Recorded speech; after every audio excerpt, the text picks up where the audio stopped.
BJP MLA Raja Singh की warning, सबके राज फाश कर दूंगा। भारतीय जनता पार्टी बीजेपी के एमएलए टी राजा सिंह ने एक सनसनीखेज बयान देकर सियासी हलकों में हलचल मचा दी। इन्होंने खबरदार किया है कि अगर पार्टी क़ियादत इन्हें सस्पेंड करती है तो वो पार्टी के अंदरूनी मामलात और तमाम लीडरों के राज अवाम के सामने ले आएंगे। ज़राए के मुताबिक पार्टी की जानिब से टी राजा सिंह को नोटिस जारी करने की तजावीज़ ज़ेर गौर है, जिस पर पीर के रोज़ इन्होंने रद्द-ए-अमल देते हुए कहा कि इन्हें नोटिस भेजने के बजाय सीधे पार्टी से सस्पेंड कर देना चाहिए। इन्होंने वाज़े अल्फाज में कहा कि अगर मुझे पार्टी से सस्पेंड किया जाता है तो मैं चुप नहीं रहूँगा।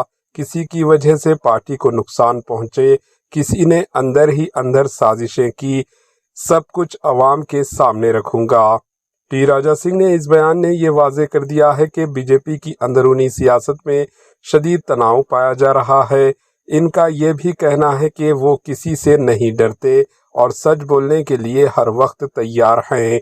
ये पहला मौका नहीं है कि टी राजा सिंह ने पार्टी क़ियादत के खिलाफ इस तरह के बयानात दिए हों।